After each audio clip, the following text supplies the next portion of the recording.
तर आपण exception हँडलिंगला start केलेलं आणि याच्यावरून आपल्याला हे आयडेंटिफाय झालं होतं की exception handling is use to handle the errors.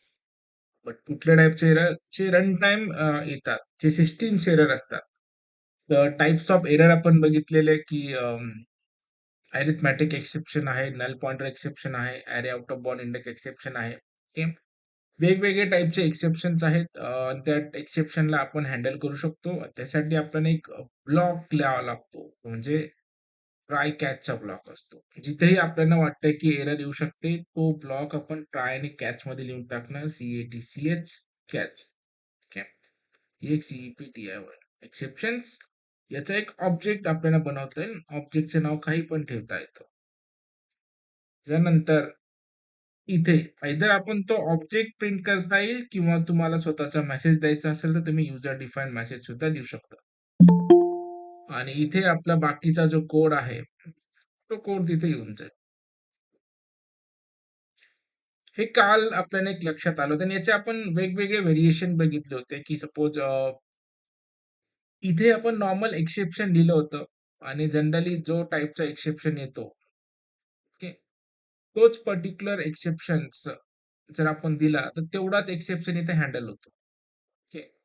लास्टचा programme जर तुम्ही ओपन करून बघितला, तिथे आपल्याला असं लक्षात येत आहे की सपोज आता हा अरिथमॅटिक एक्सेप्शनचा एरर असेल, इथे जर मी 0 दिला, इथे अरिथमॅटिक एक्सेप्शन येणार आहे. इथे जर आपण वेगळा पोझिशन दिला तर इथे तुम्हाला एरर येऊ शकतो, अरे out of bound index exception, तो पण एक्सेप्शन आहे. आणि इथे जर मी नल दिला तर इथे सुद्धा एक्सेप्शन येऊ शकतो. ओके. पण या सगळ्यांमध्ये एक कॉमन गोष्ट आपल्याला हे कळाले की ठीक आहे, आपण जरी ट्राय कॅच ब्लॉक मध्ये तो कोड लिहिलेला आहे, हा पॅच म्हणजे एरर तर हँडल होऊन जाईल. पण याचा सीन असा होता, जो एक्सेप्शन आहे तो सगळ्या टाईपचे एरर हँडल करतो. बट आपला जो जावा आहे तो लाईक इंटरप्रिटेड आहे. That means line by line तो एक्झिक्यूट होणार आहे. त्याच्यामुळे जो एक्सेप्शन आधी येतो, इथे हा आला, हा डायरेक्टली थ्रो करेल आणि इथे जाऊन तो कॅच होऊन जाणार. That's all. इथे जेव्हा एरर येतो म्हणजे याच्या पुढची कुठलीही गोष्ट एक्झिक्यूट होत नाही. संपला विषय त्याचा. ओके. त्यामुळे तो सिक्वेन्स एक लक्षात ठेवायचा. आपल्याला वाटतं की याने हँडल केल्यामुळे हा एरर हँडल होऊन जाईल आणि पुढच्या गोष्टी एक्झिक्यूट होतील. असं काही होत नाही. एरर जरी कॅच केला असेल त्याने, तर तो इथून डायरेक्टली बाहेर पडलाय. तो परत मध्ये जाणार नाही. पहिला एरर झाला आणि दुसरा एरर मी जाऊन चेक करू. असं कधी होत नाही. एक्सेप्शन आला, संपला विषय. तो बाहेर पडला. ओके. याला जर एरर नसेल, इथे जर आपण वेगळा नंबर दिला असेल, आपण काहीतरी इथे व्यवस्थित नंबर दिला, पहिलं लाईन व्यवस्थित प्रिंट होऊन जाईल आणि सेकंडला तो जाऊन चेक करेल की अरे इथे इंडेक्सची पोझिशन चुकीची आहे. मग तो इथून एरर थ्रो करणार. ओके. तर ह्या वेने वर्कआउट होत असतं. मग याच्यामध्ये एक प्रॉब्लेम असा होतो की मग आपल्याला जर कळणार नाही की म्हणजे इथं फक्त एक आयडिया येईल की सिस्टीम मध्ये एरर आहे. कुठला एरर आहे? तो एरर आता प्रिंट होईल. पण प्रत्येकाचा एरर असू शकतो ना. तुम्हाला वाटलं की अरिथमेटिकचा एरर होता, त्याने हँडल केल्यामुळे सगळे एरर संपले. पण पुढे तुमचा ॲरे आउट ऑफ बाउंडचा पण एरर असू शकतो, नल पॉइंटरचा पण असू शकतो. 3-3 एरर असू शकतात. पण तिघही ॲट अ टाईम डिटेक्ट होत नसल्यामुळे आपल्याला ते कळायला मार्ग नाहीये. कारण नेहमी आपल्याला वाटतं की अरिथमेटिक एरर, अरिथमेटिक एरर. पण पुढे सुद्धा एरर आहे. आणि हे डिटेक्ट होत नाही कारण आपल्याकडे फक्त एकच कॅच ब्लॉक आहे. आणि तो एक कॅच ब्लॉक असल्यामुळे जो सुरुवातीला एरर येतो, तोच एरर इथे हँडल होणार आहे. बाकीचे होणारच नाही. हे मग अशा वेळी आपल्याला काय करता येतात, मल्टिपल ट्राय कॅच ब्लॉक वापरता येतात. जेणेकरून काय होतं, त्याच्या एरर त्या ठिकाणी तो हँडल होतो. ठीक आहे. मी ह्याच प्रोग्रामला एडिट करतो किंवा मी नवीन प्रोग्राम पण करू शकतो. नवीनच करून घेऊ. हाच कोड आपल्याला कॉपी पेस्ट करायचा.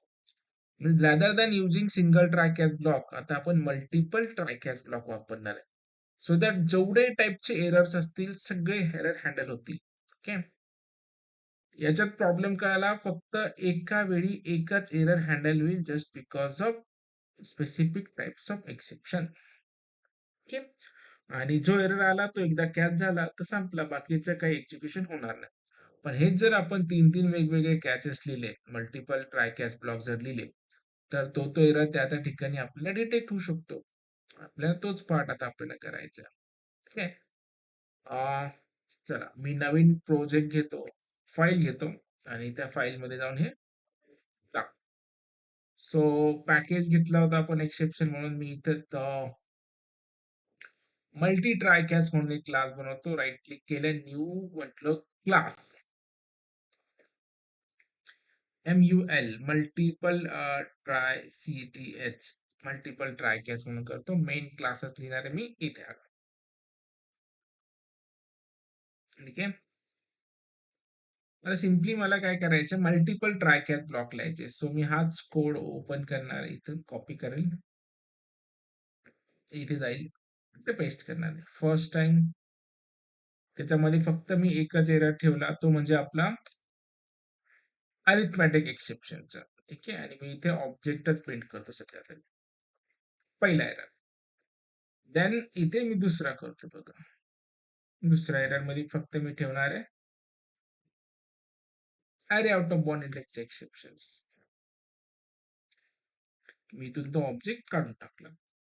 थर्ड याच्यात ठेवणार आहे मी फक्त नल पॉइंटर एक्सेप्शन्स.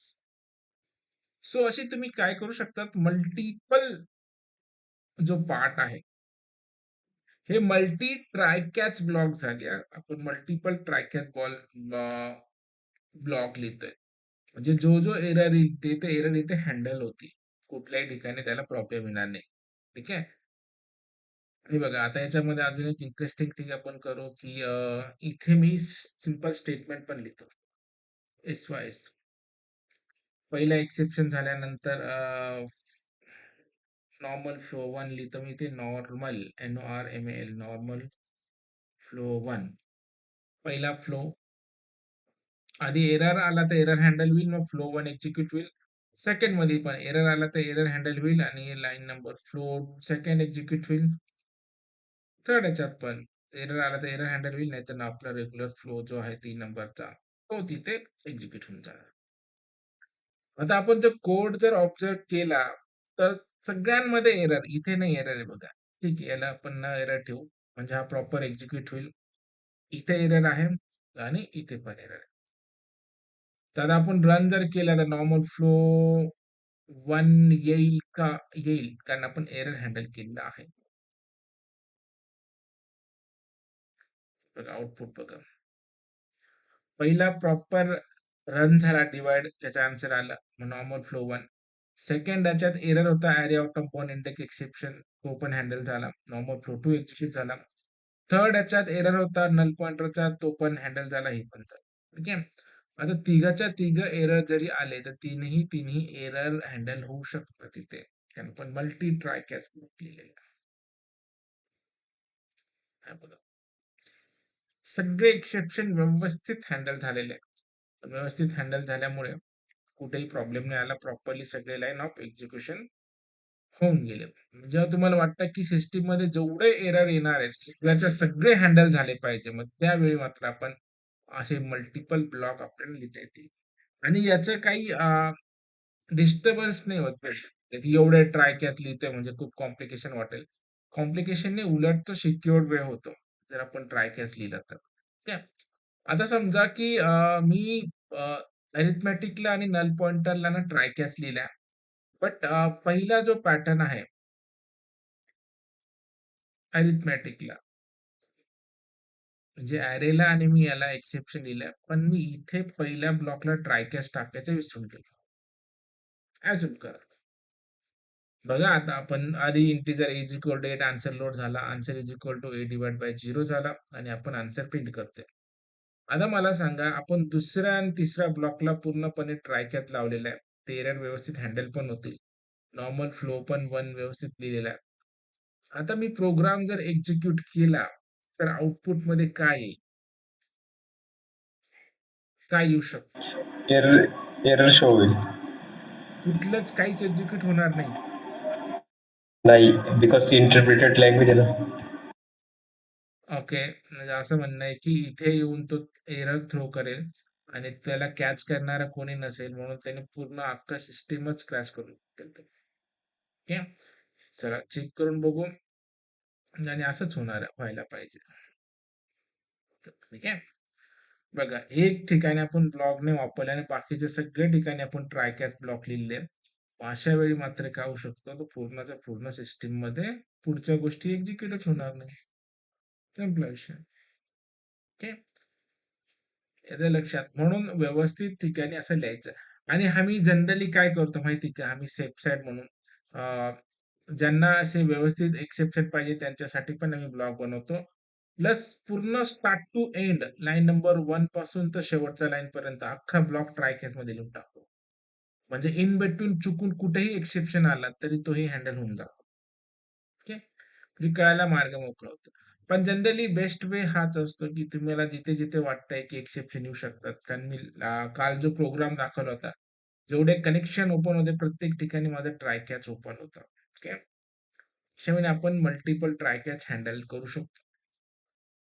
हे मल्टिपल ट्राय कॅच ब्लॉक झाले. ठीक आहे. जेवढे तुम्हाला ट्राय कॅच ब्लॉक लिहिता येईल तुम्हाला तेवढे लिहू शकता तुम्ही. जिथे आपल्याला वाटतं, की ह्या ठिकाणी चुकू शकतं, तो ब्लॉक तिथे लिहून टाकायचा. संपला विषय. ठीक आहे. त्याला रन करा व्यवस्थित. तो आपला रन होऊन जाईल. हा एरर आला तरी एक्झिक्यूट होऊन जाणारच आहे. काही प्रॉब्लेम नाही. हां, बघा. ठीक आहे. तशा वेळी आपल्याला ते हँडल करता येतं मल्टिपल ट्राय क्लास. हा एक पॅटर्न झाला. दुसरा पॅटर्न असतो, की हे झालं मल्टिपल ट्राय कॅच ब्लॉक आणि एक असतो मल्टी कॅच. तो पण एक्झाम्पल आपण घेऊन टाकू. मल्टी कॅच म्हणजे एक ट्राय असतो आणि मल्टिपल कॅच असतात. Multi catch, MULTI, multi catch. सगळ्यात पॉसिबिलिटी बघून घेऊ आपण. म्हणजे काही जरी कसाही एक्सेप्शन हँडल करायला झाला, तर आपल्याला करता येईल. तर मी हाच ब्लॉक वापरतो इथे. मल्टी कॅच म्हणते. आता जर आपल्याला एक्सेप्शन हा पार्ट जर सगळ्या टाइपचे एरर हँडल करणार असेल, तर मल्टी कॅच लिहिण्याची काही गरज नाही खरं बघायला गेलं. पण तरी तुम्हाला वाटतंय की याच्यामध्ये जो स्पेसिफिक एरर आहे तोच एरर मला पाहिजे, तोच एरर हँडल झाला पाहिजे. अशा वेळी तुम्ही इथे मल्टिपल कॅच मल्टी कॅच लिहू शकता. हे बघा. मी ते काय करतो, रॅदर दॅन एक्सेप्शन लिहिता मी पहिला कॅच लिहितो. जर अरिथमेटिक एक्सेप्शन असेल तर याने अरिथमेटिक एक्सेप्शन प्रिंट करावा. ठीक आहे. आणि याचा फंडा काय, आपण जर असं स्पेसिफिक दिलं तर प्रॉब्लेम काय, जर उद्या जाऊन अरे आउट ऑफ बॉन्डचा एरर आला तर तो हा हँडल करणार नाही. मग प्रॉब्लेम येऊन जातो. ओके. मग अशा वेळी आपण मल्टिपल कॅच लिहू शकतो. नॉर्मल फ्लो मी लिहून ठेवतो म्हणजे ते उपयोगात येईल. Normal flow. हा स्पेसिफिक फक्त अरिथमेटिक हँडल करेल. तर आपण काय करू शकतो, आपल्याला माहिती की ते वेगळा एरर पण येण्याची शक्यता आहे. मग त्यावेळी हा कॅच ब्लॉक परत लिहू शकतो आपण. ओके. आणि इथे काय लिहिणार तुम्ही, अरे out of bound index exceptions. जर अरेचा एरर आला तर अरे आउट ऑफ बॉन्ड इंडेक्स करून टाका. आणि याच्याही पलीकडे जर तुम्हाला नल पॉइंटर येत असेल तर तुम्ही असे मल्टी कॅच ब्लॉक लिहू शकता. नल पॉइंटर एक्सेप्शन्स हे पण. ठीक आहे. हे व्हॅलिड आहे. जर कोणी ट्रेस द आउटपुट मध्ये जर तुम्हाला असं कुठे कोड दिसला की तुम्ही लगेच घाबरून जायचं नाही, हे तर चुकीचं आहे. ट्राय कॅच ब्लॉक हा एकच असतो असं नाही. एका ट्रायला मल्टिपल कॅच असू शकतात. ओके. त्यामुळे डिपेंडिंग ऑन सिच्युएशन आहे. बघा आता हा इथे पण एरर नाहीये, इथे पण एरर नाही, इथे पण एरर नाही, काहीच एरर येणार नाही. नाही, नल पॉइंटरला एरर आहे. ओके. आता तुम्ही जर रन केला की तुम्हाला आउटपुट मध्ये येईल नल पॉइंटर एक्सेप्शन आणि नॉर्मल फ्लो. एरर आला का व्यवस्थित वरती आला असेल. नल पॉइंटर एक्सेप्शन आणि नॉर्मल फ्लो. ठीक आहे. कारण आपण तो स्पेसिफिक एरर हँडल केलेला आहे. नाही, इथेच हँडल एरर इथेच आला ना एरर, अरे आउट ऑफ बॉन्डचाच एरर मी नल पॉइंटर शोधतो. आणि इथे पण एरर आहे. पण आपल्याला माहिती जो आधी एरर आला तो आधी एक्झिक्यूट होऊन जातो आणि त्याचा एरर तिथे स्पेसिफिक येणार आहे. इथे दोन एरर असून सुद्धा आपल्याला एकच एरर प्रिंट झालाय बिकॉज इथे मल्टी कॅच आहे. आणि तो कॅच एका वेळी एकच करतो म्हणून. ओके. तर मी जर अरिथमेटिकचा काढला आणि तिथे नल पॉइंटरचा ठेवला, तरी इथे प्रॉब्लेम येणार नाही, कारण तो पण एरर इथे हँडल होणार. ठीक आहे. आणि सगळेच एरर काढले तरी सगळ्या गोष्टी एक्झिक्यूट होऊन जातात. ते इथे आपण एकदम सिक्युअर्ड आहे. आपल्याला माहिती आहे 3 एररच्या पलीकडे कुठलाही एरर येऊ शकत नाही. त्यावेळी आपण स्पेसिफिक एरर त्या ठिकाणी लिहून ठेवू शकतो.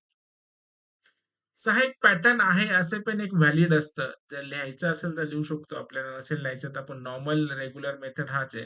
एक ट्राय कॅच ब्लॉक लिहा आणि ते एक्सेप्शनचा ऑब्जेक्ट टाका. कारण कुठला एरर येईल तो स्पेसिफिक तिथे प्रिंट होऊन जाईल. ओके.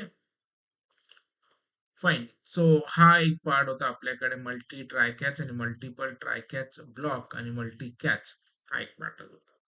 तो आपण बघितलेला आहे. ठीक आहे. आता याच्या पलीकडे एक अजून एक वर्ड असतो. तो म्हणजे आपण त्याला आपण म्हणू शकतो की युजर डिफाईन्ड एक्सेप्शन. आताचे एरर हे सिस्टीम डिफाईन्ड आहेत. ओके. सिस्टीमनी एरर दिलेल्या गोष्टी म्हणजे ॲरेची साईज वाढली तर त्याचा एरर देणं किंवा स्ट्रिंग नल आहे तर त्याचा एरर देणं हे सिस्टीमचे डिफाईन्ड एक्सेप्शन्स आहेत. जर तुम्हाला त्यांना जर स्वतःचा एक्सेप्शन तयार करायचा असेल तर तो आपण करू शकतो. ओके. मग त्यासाठी एखाद्या पर्टिक्युलर कंडिशन वगैरे देऊ शकतो की ही जर कंडिशन चुकली तर असा एक्सेप्शन थ्रो कर. इन शॉर्ट आपण म्हणता येईल की त्याला एक व्हॅलिडेशन टाइप पार्ट करू शकतो. त्यालाच एक्सेप्शन्स म्हणतात. मग त्याला त्या टर्म्सला युजर डिफाईन्ड एक्सेप्शन्स असं म्हणतात. ठीक आहे. आपण काय करू सिंपलचा एक फंक्शन लिहू एज व्हॅलिडेशनचं हे करू. जेव्हा युजर डिफाईन्ड एक्सेप्शन तुम्ही यूज करता तेव्हा तुम्हाला थ्रो नावाचा कीवर्ड वापरावा लागतो. THROW throw. म्हणजे हा एरर हा एक्सेप्शन थ्रो कर जेणेकरून त्याला कॅच ब्लॉक काय करेल कॅच करून टाकेल. ओके. चला तो युजर डिफाईन्ड एक्सेप्शन आपण जनरेट करू. हे तुम्ही कुठल्याही कंडिशनच्या अगेन्स्ट वापरू शकतात.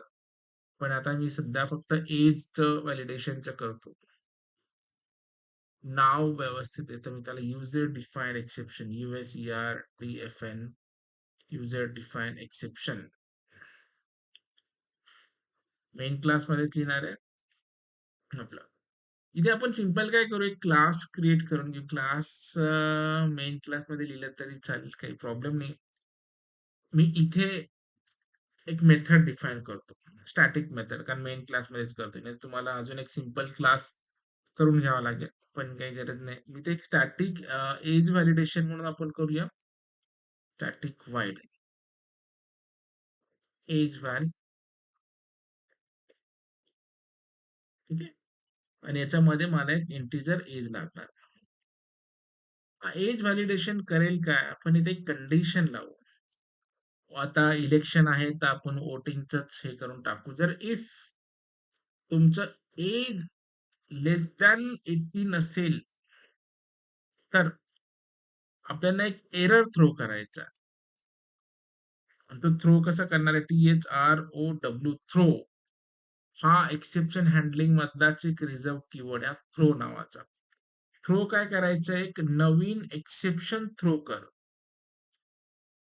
की तू कुठल्या टाईपचा एक्सेप्शन असेल अरिथमॅटिकचा. इथे अरिथमॅटिक का दिलाय कारण हा नंबरच्या रिलेटेड एरर आहे म्हणून. ओके. युजर डिफाईन्ड एक्सेप्शन जरी असले तरी आपल्याला तो आपल्या वेनेच प्रिंट करावा लागतो.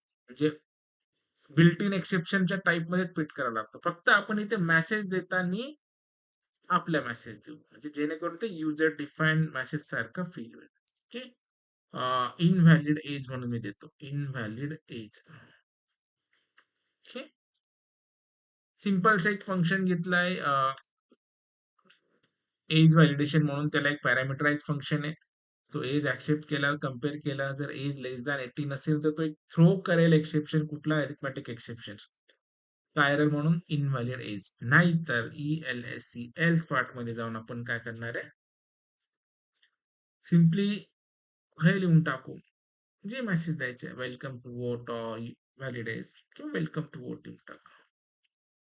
वेलकम टू वोटिंग VOT जे पण आहे स्पेलिंग राहू द्या. ओके. हा फंक्शन आहे. या फंक्शनला आपल्याला कॉल करावं लागेल आणि कॉल करून त्याच्यामध्ये आपल्याला एक काय पास करायचं आहे? एज पास करायचं आहे. मग हा फंक्शनला इथे डायरेक्टली कॉल आपल्याला करता येईल. कारण आपण मेन क्लासमध्येच आहे आणि ते स्टॅटिक मेथड पण आहे. एज व्हॅलिडेशन्स. ठीक आहे. का एज पास करायचं? एज चे पण आहे. मी 12 पास करतो. हे इथल्या इथेच आपण बनवलेले म्हणून मी डायरेक्ट कॉल करतो. हे जर दुसरं क्लास असतं तर आपल्याला माहिती आली त्याचा ऑब्जेक्ट बनवावं लागलं असतं. मग त्याला कॉल केला. ओके. हे बघा आता एज आपण काय दिलंय 12. सगळ्यात अगोदर हा फंक्शन कॉल होईल याच्यामध्ये ॲज अ पॅरामीटर इथे 12 पास होतील. हे 12 कंपेअर होणार आहे इथे.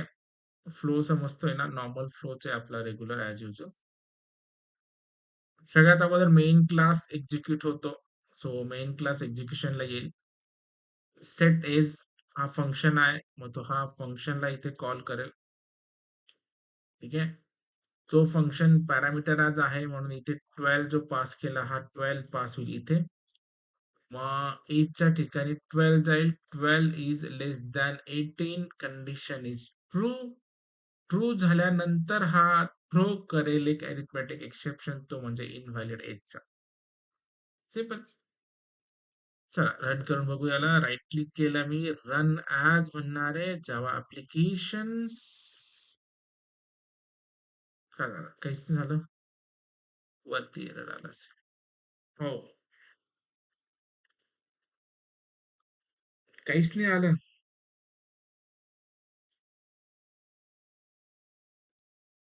नाही. का बरं काहीच नाही आलं?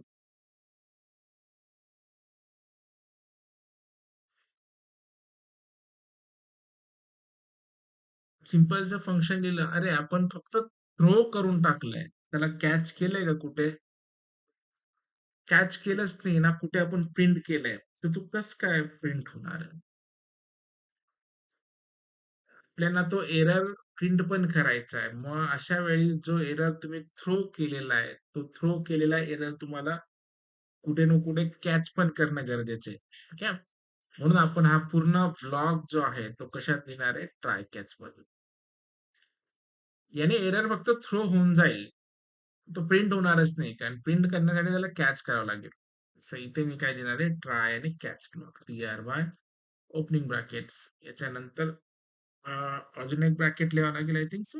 Yes. CAT CH catch exceptions T SO E. आपण जरी सिस्टीमचा एरर प्रिंट करत असू पण याच्यात आपल्याला एरर जो टाईप्स आहे तो इनव्हॅलिड एजचा आहे आणि तोच एरर इथे हँडल झाला पाहिजे. ठीक आहे. चला परत चेक करू. राईट क्लिक करा. रन जावा ऍप्लिकेशन सेव्ह झाला. सो हा पार्ट असा झाला की Java dot line arithmetic exception आहे पण कुठला आहे? इनव्हॅलिड एज तुमचा इनव्हॅलिड आहे. You are not eligible for voting. ठीक आहे. की तुम्हाला एरर प्रिंट करायचं असेल एरर मेसेज देऊ शकतात. अजून चांगला वाटतो. Invalid age. ठीक आहे. हे झाले तुमचे युजर डिफाईन्ड एक्सेप्शन. म्हणजे तुम्ही असे वेगवेगळे व्हॅलिडेशन लावू शकतात. तुम्हाला लाईक एज हे पाहिजे, हे पाहिजे, ते पाहिजे. पाहिजे ते कंडिशन्स. ठीक आहे. याला लक्षात this is what user defined exceptions. म्हणजे तुम्हाला सिंपल ट्राय कॅच ब्लॉक वापरता येतात. मल्टिपल ट्राय कॅच ब्लॉक तुम्हाला वापरता येतात. एका ट्रायच्या अगेन मल्टिपल कॅच सुद्धा वापरता येतात. प्लस तुम्हाला स्वतःचे युजर डिफाईन्ड एक्सेप्शन तुम्ही क्रिएट करू शकता. ऑन पर्टिक्युलर कंडिशन थ्रो करा. जो एरर थ्रो करायचा तो आणि मेसेज तुम्हाला द्या जो तुम्हाला द्यायचा आहे तो मेसेज तुम्ही देऊ शकता. ओके. पण हा फक्त थ्रो करून नाही चालत. तुम्हाला तो कॅच पण करावा लागेल. ओके. म्हणून इथे आपण त्याला कॅच सुद्धा केलेला आहे. फाईन. आता एक हे राहतो जसं की आपण स्टॅटिक ब्लॉक बघितला होता. त्याच वेळेने ब्लॉक त्याच वेळेने एक एक्सेप्शन हँडलिंग मध्ये फायनली नावाचा एक ब्लॉग असतो. ओके. हे खूप वेळा म्हणजे ते कन्फ्युजन करण्यासाठी विचारतात की what is difference between the final and the finally. Final versus finally. Final आणि फायनली. ओके. फायनल हा कीवर्ड आहे. The finally is a block. Okay. आणि फायनली ब्लॉक असं जनरली कुठेही लिहिता येत नाही. फायनली ब्लॉक फक्त एक्सेप्शन हँडलिंग मध्येच असतो आणि तो तिथेच व्हॅलिड आहे. ओके. मग फायनलीचा काय यूज आहे जेणेकरून ते एक्सेप्शन हँडलिंग मध्ये ठेवलेले आहे तिथे आपण बघू. इन शॉर्ट याच्या एक लक्षात असं घ्या, फायनली म्हणजे फायनली ब्लॉक ऑलवेज एक्झिक्यूट. नावाचाच आन्सर आहे. काय तो ऑलवेज एक्झिक्यूट्स. WAYS नेहमी एक्झिक्यूट होतो. तो नेहमी एक्झिक्यूट होतो याचा अर्थ एरर आला तरी तो एक्झिक्यूट होणार आहे, नाही आला तरी तो एक्झिक्यूटच होणार आहे. ओके. आधी प्रॅक्टिकली करून बघू म्हणजे ते लक्षात येईल. आणि फायनली ब्लॉक फक्त एक्सेप्शन हँडलिंग मध्येच, तो पण कॅच नंतरच लिहायचा असतो. तो कुठेही लिहिता येत नाही. आणि फायनलचा यूज तुम्हाला माहितीच आहे. Defend, overriding, inheritance and for defining constants. 3 use आहे. Finally is a keyword. Final is a keyword and finally is a block. चलो एक छोटंसं एक्झाम्पल घेऊ. सेपरेट एक्झाम्पल घ्यायचे तर तेही घेऊ शकतो. प्लस आपल्याला जर इथेच जर आपण करून बघितलं तरी तो चालेल. ट्राय कॅच ब्लॉक लागतोच आणि याच्या नंतर ना मी एक ब्लॉक लिहितो, तो म्हणजे तुमचा. चला मी वेगळाच प्रोग्राम घेतो, कन्फ्युजन नाही पाहिजे. New class FANLLY finally example. Main क्लासच आहे. इथे आलो. सिंपलचा एक एरर जनरेट करून घ्यायचा आहे आणि तो एरर आपला कुठलाही असू शकतो. सपोज हाच एरर घेऊन टाका. इथे मी ॲज युजल आपला ट्राय कॅच ब्लॉक लिहून टाकू. ट्राय आणि इथे लिहिणार CATCH कॅच ब्लॉक. याच्यामध्ये आपण पास करणार एक्सेप्शन ई. बरोबर स्पेलिंग करेक्ट. फाईन. आता सिस्टीम मध्ये एरर आहे, तो एरर प्रिंट करेल. SYSO. बरोबर. इथे मी फायनली ब्लॉक लिहितो. फायनली हा ब्लॉक. इथे मी लिहू शकतो की always execute EXE. Always execute. हा. आता सिस्टीम मध्ये एरर येईल. एरर आला तरी फायनली ब्लॉक जो आहे तुमचा तो एक्झिक्यूट होणार. Always execute. सिस्टीम मध्ये एरर नाही आला आणि इथे प्रिंट केलंच नाही. काय कस काय झालं? हे बघा एरर आला तरी तो एक्झिक्यूट झाला. आता मी इथे एरर काढतो तरी तो एक्झिक्यूट होऊन जाईल. हे बघा याचा हा यूज आहे. Finally block always execute. Error आला तरी एक्झिक्यूट होणार आहे, नाही आला तरी एक्झिक्यूट होणार आहे. म्हणजे याचा यूज कुठे आहे? बेसिकली हे ना लॉग मेंटेन करण्यासाठी ना याचा वापर केला जातो. तर लॉग मेंटेन करणं म्हणजे तुम्हाला थोडा वेगळा वाटत असेल, तर बेसिकली लॉग मेंटेन करणं म्हणजे काय, की आपल्याला एक सिस्टीम मध्ये लॉग मेंटेन करण्याची प्रथा असते. म्हणजे कोणती फाईल कोणत्या युजर कडून कधी ऍक्सेस झाली होती याचं एक तुम्हाला लॉग मेंटेन करावं लागतं. आणि ते कधी कधी फाईल ऍक्सेस करताना ना एरर येतात आणि एरर आल्यामुळे तो ब्लॉग तुम्ही जरी कॅच केला असेल तरी ते एक्झिक्यूट होत नाही. किंवा जर प्रॉपरली वर्क झाला तर एरर येतच नाही. मग कळत नाही की अरे इथे फाईलला कोणी येऊन जरी गेलं, आता इथे कळेल की आपल्याला? नाही कळणार, कारण तो ब्लॉग एक्झिक्यूटच होणार नाही. आपल्याला असं पाहिजे की त्या फाईलला गेल्यानंतर तुम्हाला आयदर एरर येऊ किंवा न येऊ, तो लॉग तुमचा प्रिंट झालाच पाहिजे. मग त्यावेळी मात्र आपल्याला फायनली ब्लॉकचा यूज करावा लागतो.